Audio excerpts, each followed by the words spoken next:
నమస్తే, welcome to my channel. ఈరోజు మనం బ్యాలెన్సింగ్ ఆసనాలు చేయటం వల్ల లాభాలు ఏంటి, ఏ బ్యాలెన్సింగ్ ఆసనాలు చేస్తే మనకి ఎక్కువ లాభం వస్తుంది, వాటి గురించి తెలుసుకుందాం. So first of all, balancing asanas అనేటప్పటికీ చాలా డిఫికల్ట్గా అనిపిస్తాయి. బేసిక్ బ్యాలెన్సింగ్ ఆసనాస్ ఉంటుంది, అట్లానే అడ్వాన్స్ బ్యాలెన్సింగ్ ఆసనాస్ ఉంటుంది. సో ఏ బ్యాలెన్సింగ్ ఆసనాలు తీసుకున్నా కూడా బ్యాలెన్సింగ్ అనేటప్పటికీ ఏంటి అంటే పోస్చర్ని, అంటే మన శరీరం యొక్క పోస్చర్ని ఏ రకమైనటువంటి ఆసన స్థితిలోకి తీసుకున్నా కూడా బ్యాలెన్స్డ్గా కింద పడిపోకుండా ఉండటం. సో వాటిని మనం బ్యాలెన్సింగ్ ఆసనాస్ అని పిలుస్తున్నాం. మరి బ్యాలెన్సింగ్ ఆసనాలు చేస్తే ఏం జరుగుతుంది, దానివల్ల ప్రయోజనం ఏంటి అని అంటే, ముఖ్యమైనటువంటి ప్రయోజనం ఏంటి అంటే, మెదడులో 3 భాగాలు ఉంటాయి. ముందు మెదడు, మధ్య మెదడు, వెనుక మెదడు. మన పోస్చరల్ కరెక్షన్ చేసేది ఏది అంటే పోస్చర్ అంటే మన భూమి మీద నిలబడి ఉన్నాం, నడుస్తున్నాం, పరిగెత్తుతున్నాం. ఇటువంటి యాక్షన్స్ని చేస్తున్నప్పుడు మన శరీరం కింద పడకుండా ఆగుతుంది, అంటే కింద పడట్లేదు. అలా ఉంటుంది అని అంటే దానికి కారణం ఏంటి అంటే, మన వెనుక మెదడు ఏం చేస్తుందంటే పోస్చురల్ బ్యాలెన్స్ని అది సరి చేస్తుంది, అంటే కింద పడకుండా మనల్ని ఆపుతుంది. సో ఎప్పుడైతే బ్యాలెన్సింగ్ ఆసనాస్ని మనం రెగ్యులర్గా సాధన చేస్తామో మన సెరిబెల్లం అంటే వెనుక మెదడు అనేది ఉద్దీపనకు గురవుతుంది, అంటే దాన్ని స్టిమ్యులేట్ చేసినట్టుగా అవుతాం. ఇప్పుడు పార్కిన్సన్ డిసీజ్ ఉంది. పార్కిన్సన్ డిసీజ్లో ఏం జరుగుతుంది, బ్యాలెన్సింగ్ అనేది కోల్పోవడం జరుగుతుంది. పార్కిన్సన్ డిసీజ్ అనేది డోపమిన్ తగ్గిపోయి వచ్చేటటువంటి సమస్య అయినప్పటికీ దాంట్లో ముఖ్యంగా ఎఫెక్ట్ అయ్యే ఆర్గాన్ ఏంటి అంటే మెదడు యొక్క వెనక భాగం. బ్యాలెన్సింగ్ అనేది పోతుంది. పార్కిన్సన్లో ఏం జరుగుతుంది, నడుస్తూనే కింద పడిపోతాం, నడుస్తూనే ఏదో మోకాలు కింద తగిలినట్టుగా ఆగిపోయి కింద పడిపోతాం. సో అంటే ఇటువంటి సమస్యల్ని, అంటే పోస్చరల్ బ్యాలెన్సింగ్ మనకి బాగా రావాలి. అట్లాగే మన ఏజ్ మీద పడుతున్న కొద్దీ, అంటే ఒక 45, 50, 60 పెరుగుతున్న కొద్దీ, అంటే 45, 50 వరకు పెద్దగా తెలియదు, ఒక 50 నుంచి పైన 60 సంవత్సరాల దగ్గరికి వస్తున్నప్పుడు ఇంబ్యాలెన్స్ అనేది స్టార్ట్ అవుతుంది. అంటే లెగ్స్ మధ్యలో కోఆర్డినేషన్ అనేది, శరీరానికి మధ్యలో కోఆర్డినేషన్ అనేది దెబ్బతింటడం జరుగుతుంది. సో ఈ బ్యాలెన్సింగ్ ఆసనాస్ చేసినప్పుడు ఏం జరుగుతుందంటే ఈ మెదడుకి మన శరీరంలో ఉన్నటువంటి ఇతర భాగాలకి, ముఖ్యంగా కాళ్ళకి, చేతులకి మధ్యలో ఒక మంచి కోఆర్డినేషన్ పెరుగుతుంది. సో అలా పెరిగి ఏం జరుగుతుందంటే మనము ఎక్కువ కాలం, అంటే 70 సంవత్సరాలు వచ్చినా 80 సంవత్సరాలు వచ్చినా ఈజీగా, అంటే ఈజీ వాక్ చేసేటట్టుగా, తర్వాత మన పోస్చర్ని మెయింటైన్ చేసేటట్టుగా మనం ఉంచుకోవచ్చు.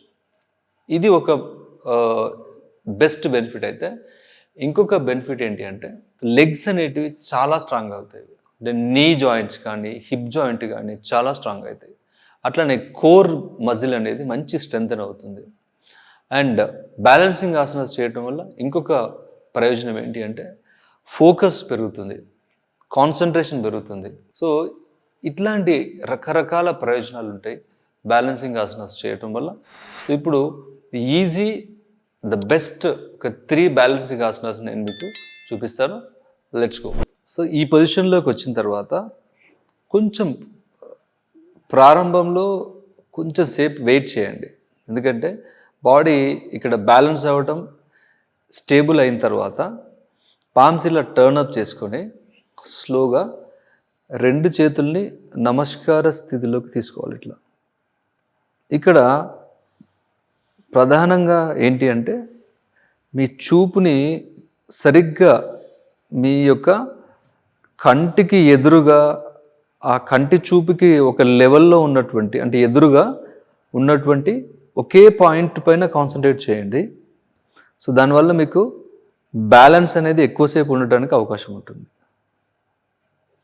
తర్వాత మినిమం ఒక 10 సెకండ్స్ అలా ఉన్న తర్వాత నెమ్మదిగా ఎలా అయితే మనం పైకి వెళ్ళినామో అట్లా స్లోగా కిందకి తీసుకొని లెగ్ని రిలీజ్ చేయాలి. సో దీన్ని ఫస్ట్ ఒక 10 సెకండ్స్ స్టార్ట్ చేసుకొని నెమ్మదిగా 30 సెకండ్స్ వరకు రైట్ లెగ్ అండ్ లెఫ్ట్ లెగ్తో ప్రాక్టీస్ చేయాలి.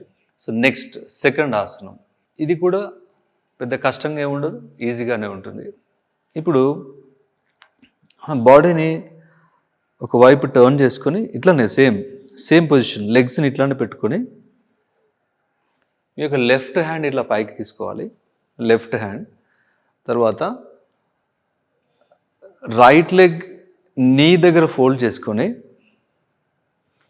యాంకిల్ పట్టుకొని నెమ్మదిగా టోని రైట్ హ్యాండ్తో హోల్డ్ చేసుకోవాలి. ఇట్లా రైట్ లెగ్ బిగ్ టోని రైట్ హ్యాండ్తో హోల్డ్ చేసుకొని ఇట్లా నెమ్మదిగా రైట్ లెగ్ని హిప్ ఇట్లా లిఫ్ట్ చేసుకొని స్లైట్గా ఫార్వర్డ్ బెండ్ అవ్వాలి. సో ఇలా ఒక 10 సెకండ్స్, మళ్ళీ ఒక 10 సెకండ్స్ కనుక లెఫ్ట్ లెగ్, ఒక 10 సెకండ్స్ రైట్ లెగ్, ఈ రెండింటితో ఒక 10 సెకండ్స్ ఉంచుకుంటూ మెల్లగా దాన్ని ఇంక్రీజ్ చేసుకోవాలి. అంటే 10 సెకండ్స్ 20 సెకండ్స్ అట్లా ఇంక్రీజ్ చేయాలి. సో ఇది నటరాజ్ ఆసనం, the second easy and best ఆసనం. అండ్ ది థర్డ్ ఆసనం కొంచెం డిఫికల్ట్, బట్ స్టార్టింగ్లో మీరు వాల్ సపోర్ట్ తీసుకొని చేయొచ్చు. వీరభద్రాసనం ఎలా చేద్దామో చూద్దాం ఒకసారి. అంటే వీరభద్రాసనంలో ఇది బ్యాలెన్సింగ్ ఆసనం. ఓకే, సో ఇప్పుడు 2 పాదాలు దగ్గరగా తీసుకొని తర్వాత చేతుల్ని నెమ్మదిగా ముందుకి చాపి నమస్కార స్థితిలోకి తీసుకొని మీ యొక్క బాడీ వెయిట్ని స్లోగా రైట్ లెగ్ పైకి షిఫ్ట్ చేయాలి. ఇలా ఎడమ కాళ్ళని వెనక్కి తీసుకొని వీలైనంత మట్టుకి హిప్ లెవెల్కి తీసుకొని 2 చేతులు సమాన స్థితిలో ఉండేటట్టుగా స్ట్రెచ్ చేసుకోవాలి. ఇలా ఒక 10 సెకండ్స్, అంటే రైట్ లెగ్ పైన ఒక 10, లెఫ్ట్ లెగ్ పైన ఒక 10 సెకండ్స్, బాడీ అంతా టీ షేప్లోకి వచ్చేటట్టుగా ప్లాన్ చేసుకోవాలి. ఓకే, ఇనిషియల్గా మనం రాకపోతే వాల్ సపోర్ట్ తీసుకొని స్టార్ట్ చేయాలి. సో ఈ 3 ఆసనాలు కనుక అట్లీస్ట్ వారానికి 2-3 సార్లు ప్రాక్టీస్ చేసినా మనం ఎన్నో లాభాలను పొందవచ్చు. నమస్తే.